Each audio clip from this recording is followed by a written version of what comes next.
Candles, fibs, crosses, EMAs. It's the tools of the day trade.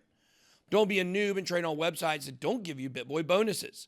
Click the link in the description to get set up on ByBit or Femex and get an insane sign-up bonus for being part of the BitSquad. Leverage trade responsibly, but do it the right way on Femex or ByBit. Bonus details in the links below. BitBoy Crypto Morning Tea. Oh, that's not how it starts, is it? BitBoy Crypto Morning Tea. Good morning, everybody. It's November 30th, 2021. My name's Piano Matty B. That is Scaramucci's. And this is your Morning TA. A brief glimpse into the crypto markets, where the sun's shining, where the wind's blowing, all the humble opinion of this piano. Zamboni, bringing the data. FOMO index is at 40 from yesterday's 33. Bitcoin dominance is 41.5. 24-hour volume is 114 billion. Still a little low if you ask me.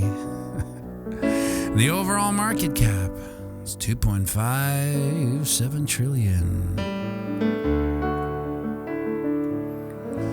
Give or take 100 million.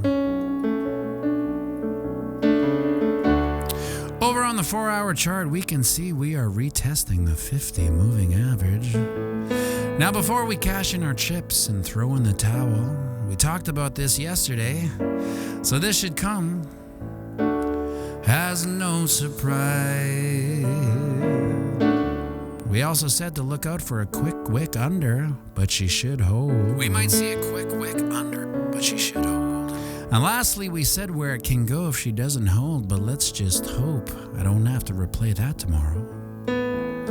Now, if we zoom out and humor this descending channel of sorts, we can see that it can, doesn't mean it will, but it can extend down to 52.6-ish. Shut your mouth. And that would be our "Hi Dad, it's your son, I'm in jail" level. I'd like to bounce off that right away. Again, it can go there, doesn't mean it will. Alternatively speaking, if we see continued pressure down, our breakout channel is at 55.8-ish, but that's assuming we see continued selling pressure. We could blast out of it sooner. The 20 moving average is running back to Saskatoon pretty fast, and it should cross the 50. I've said before that I'm not a huge fan of crosses.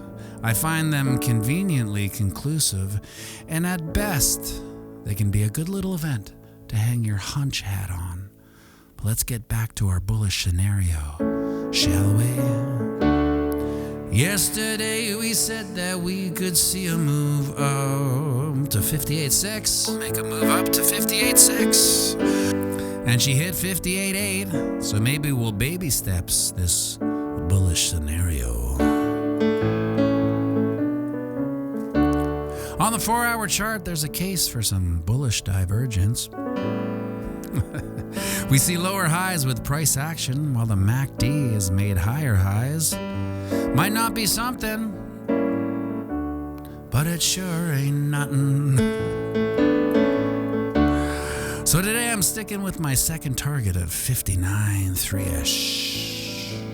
But we have some work set out for us. In order to hit that, we have to stamp the ticket again at the prior levels of 57.5 and 58.6 again. And listen, take the time constraints out of your mind. It only adds to the feeling of impending doom and gloom. It has to be here by this day, or it has to hit this level, or this guy isn't a gypsy crystal ballist. It doesn't, my friends, and I guarantee you, the more everyone subscribes to these deadlines, the less valid they become.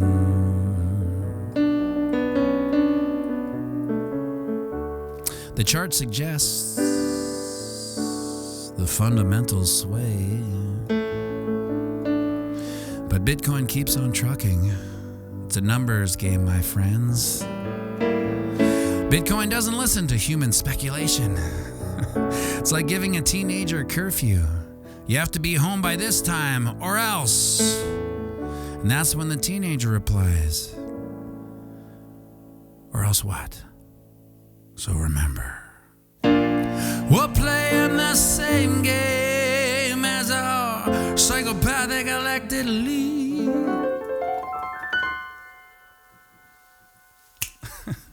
That's right, it's a long game. So zoom out and have a fantastic day.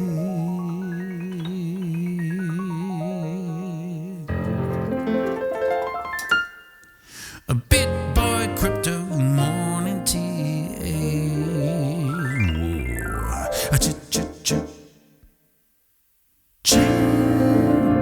That's B flat, not E flat.